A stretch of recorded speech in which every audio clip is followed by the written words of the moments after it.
Hey guys, how's it going? It's the Reiss. I am here to go ahead and open up some of these fat packs that I got right as they were released. It is February 13th, the day before Valentine's Day. And what I'm going to go ahead and do is 3 separate videos, one for each fat pack, and go over the rares and the uncommons, and just basically see what we can get. So we'll go ahead and get started.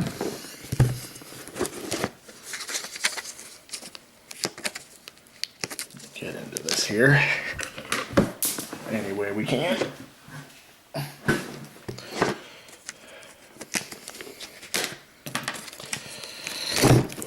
So to discuss a little bit about Born of the Gods, I don't really feel that it changed the set too much. I feel that it did add a lot of synergy to it. I just don't feel that it really altered the way it was played, especially in the limited, which is what I primarily play. So, as always, we get the really nice fat pack box. These boxes are really sturdy, last a long time, hold a pretty good amount of cards. Typically 3 completed decks can fit in there with no problems. Lots in separate cards, individual cards, dice, whatever you may need. So these are pretty nice. As always, you also get your 20-sided spin down dice, which a variety of colors. This one's just kind of plain, but at least it's easy to see the numbers. That's important. You got your packs and a little booklet here indicating how to play and everything like that, which is, you know, terrific. Little deck boxes. I don't really ever see anybody use these, so I don't really know how utilized they are, but I mean, at least it's something else they offer, so that's not horrible. Let's see here. And then you got your little pack of lands, which I'm actually going to be taking this to my local gaming store. I borrowed so many lands from them. I usually am pretty good about getting them back to them, but not everyone is, so this will really help them out, just to keep things flowing smoothly. Okay, so fat packs come with 9 packs. So we got 1, 2, 3, 4, 5, 6, 7, 8, 9. So what we're going to go ahead and do is start cracking the first fat pack and see what we get.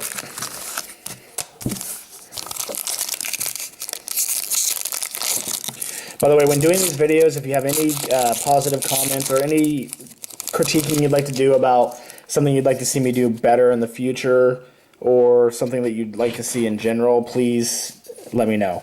That's the only way these videos are going to get any better. So let's go ahead and get straight to the uncommons. We got Thunderous Might, Airy Worshippers, Eternity Snare, and the rare is Silent Sentinel. Silent Sentinel, 7 cost 4/6 flying. When Silent Sentinel attacks, you may return target enchantment card from the graveyard to the battlefield. This card was pretty nice, choosing white in the pre-release. I played in all 5 events, and I chose 1 of each color just to have all 5 promos and to support my local store. These cards seem to be in a lot of packs. I pulled a ton of them during the pre-release event, so that can be a little frustrating, but nonetheless, if you were actually able to get to it in a limited format, which sealed was what we did in the pre-release, it was not horrible. Okay, pack 2. Let's get down to it. Unravel the Ether, which is just an awesome card. Although green's already got quite a lot of enchantment hate, it's still a really, really good card. So I usually always main deck this in a limited format. In standard, it would be a sideboard card. Ashiok's Adept, Siren of the Silent Song, and the rare is Heroes. Who cares? Foil Crypsis, not too bad. That's a really good card, especially in limited. The foil of it's pretty cool since it's blue, but nothing that's blowing my socks off. Not the greatest first two pulls, I'll be honest. Let's move on. Hopefully we get a mythic out of here.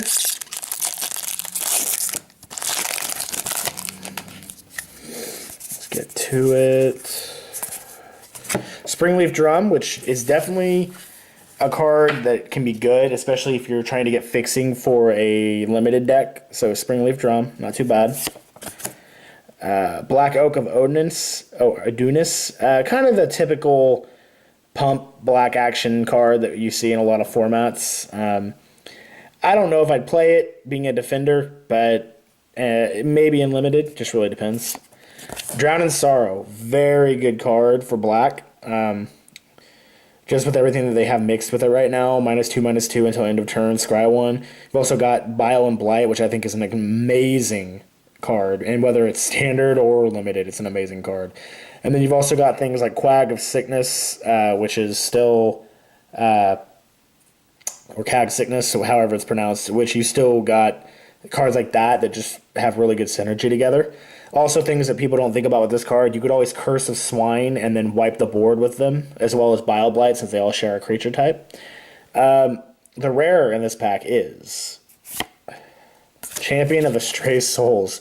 Not a chase mythic in any means. I'm sure somebody will do something with it, probably in an EDH format that just people just are wowed by. But if this is the only mythic we get, this is not going to be very appetizing. Let's move on to the next pack. All right. We got a foil back there, it looks like.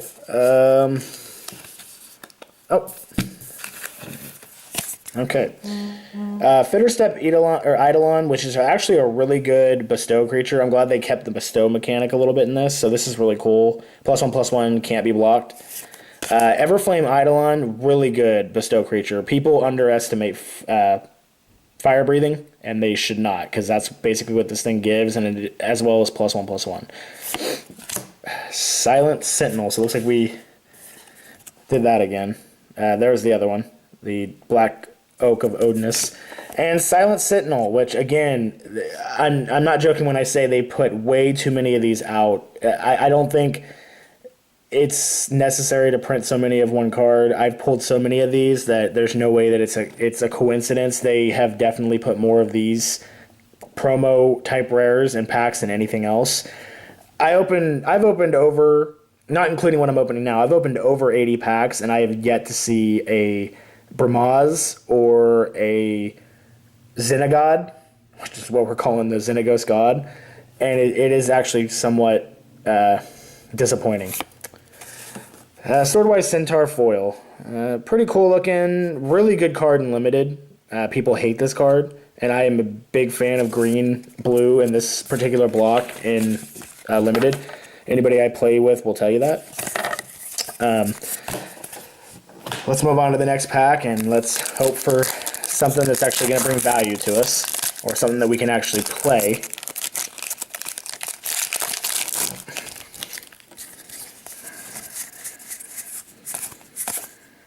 Okay, Unravel the Ether, again, really love that card.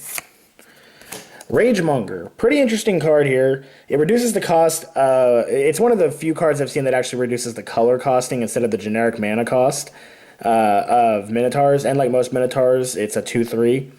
I do think Minotaur decks in Black-Red can definitely be a thing. Black-Red definitely has a lot of control for it. I'd love to see what some people come up with for that particular thing. Searing Blood, one of my favorite uncommons in this set. I actually have a standard red-white deck. It's mainly mono-red, but it does splash white for Chain to the Rocks, Boros Charm. Extremely good card. Very frustrating to have this played against you. Right when you think your card's going to be doing something, it dies. Not only does it die, but you pay for it. And the art on that card is just really wicked. Really like it. Moving on. The rare is Fellhide Spirit Binder. This card's got potential, but it's not something that you want absorbing a fat pack. You want the mythic rares and the good pulls and things that are going to go for a lot of money. typically, or that you're definitely needing to play. This card's cool, especially in formats like Limited and EDH, but it's not anything that I'm gonna fall out of my seat about. That's that moment where the uncommons trump the rare, which is, you know, cool but disappointing. 4 packs left. Hopefully we're saving the best for last. All right. Pillar of War. I really like the art on this card, but not anything that I would probably play in a standard or limited format. Acolyte's Reward. I had somebody play this against me once, and after both of us reading it for 5 minutes and deciding we think we got what it's saying, it's just one of those cards that's, you know, it can be very good, but it can also be very bad, I guess you could say. Bile probably my second favorite uncommon in the new set. Really, really good card. Let's move on to the rare. Winds of Fate. Oh, man. Yes. Oh. I've actually been waiting for one of these because I've ran out of toilet paper. Okay, so let's move on. Next pack. Let's get down to it. Man. Tell you, if I was in a contest for how many crappy packs could I open, I would be winning. Okay, so Odin's River Trawler. Really cool art. Everybody really likes zombies. Archetype of Imagination. Let's try to not butcher that. 6 cost 3/2 is the only downside to this thing. The upside is if you actually manage to get it out and you have that your opponent has flyers, it can really wreck their day. I see this as more of a limited card or an EDH card. I don't think anybody's ever going to play this in standard. There's just too many better choices. Lightning Volley. I'm sure somebody will make something out of it. I just don't see anything that I would be interested in. Flame Wreath Phoenix, which means, guess what? We missed another uncommon, but you know what? Oh well. This is actually a really good card. I've already got a playset of this guy, but I have been in arguments with people over the value of this card. They're floating around the $8 to $10 a piece range. I think they're going to go up. I honestly do. And I'll just keep all of them until they do. I watch competitive play. I know what is good in limited and in standard. And let's be honest, a 3/3 for 4 is already flying is already good. I mean, that's great. The fact that you put your opponent at a choice to pay tribute, and let's be honest, they're almost always going to pay tribute because you do not want a 3/3 with haste hitting you in the face and then giving your opponent the opportunity to have it back when you do finally kill it. So you're left to a choice that am I dealing with a 3/3 haste, that the 3 damage now, and the fact that as soon as I manage to get it off the board, it's going to come right back out and say, hey, I'm here to kill you. Well, no, you basically are going to want to pay the tribute and use your kill spell. And for those of you that say I'm very particular in what I kill with my kill spells, if you don't consider a 5/5 flying creature a reason for a kill spell, you may want to rethink games, maybe possibly go back to Mario Brothers. It's not too difficult. You can actually skip levels. Okay, so let's going to put that one right there. Actually, here's what we're going to do. Let's just pretend that's the first pack I opened. That sounds great. So, moving on, because it's not the last pack I opened. Oh, dreadful. All right, so moving on. Okay, man. Let's hope for another Whims of Fate. Let's not. Okay, so that's a good card right there. Fall of the Hammer, very powerful common, especially in limited. If you get a Sedge Scorpion or any kind of Death Touch oriented creature, that card makes people cry. Satyr Nick Smith. I don't think this guy is ever going to see standard play because that's just not fast enough for standard. Or relevant enough for standard, but in limited, this guy poops on people. I mean, like, poops on people. And even if he doesn't get a chance to poop, he absorbs control like nobody's business. So this guy is extremely good, especially mixed with things that allow you to untap your creature, if you ever have anything like that. He may see standard play, but I think he's more of a limited card. This guy, Meletus Astronomer, I like him. I like any creature that has any kind of ponder effect just because card cycle, as well as a 1/3 for 2 that pretty much stops every 1 or 2 drop that you would have to deal with, other than something that has Death Touch. But I would gladly trade this guy for a Sedge Scorpion just to get the Sedge Scorpion out of the way. Lightning Volley. Don't really have a lot to say about that card, as I said before. And the rare is Perplexing Chimera. I have mixed feelings about this guy. I saw somebody pull him out in Limited, and he did okay, but, I mean, a 3/3 for 5 with a mediocre ability, it would have to be a sideboard or dire straight card for somebody who's playing a lot of control, and I have something bigger that I'm concerned about. That's about the only thing I could think of. We also have a foil, which is Nyxborn Triton. I really like the art on that card. I'm not going to lie. That guy is just awesome looking. It's like, sir, the ship, it won't stop moving. I've got your anchor. So, not bad. All right, last pack. Wow. Can you say worst fat pack ever? Because I can. All right, so this card won me a lot of limited games. Very good limited card. That's just a lot of utility on one card. +2/+2 has 3 to make a creature can't block this turn. You got enough, you can pump it twice, 3 times in game. That's huge. Especially if you get on something that people already have a hard time dealing with, like Nespian Asp, or Nemesis of Mortals, or any big creature for that matter, because it just makes it bigger. Hold at Bay. That card is underestimated. If you don't play this card in Limited, you are dumb, because this card pisses people off. I had a guy that just kept on delaying what he was going to do, kept on checking my graveyard in a limited match because he thought I had this card in my hand. It is just that good.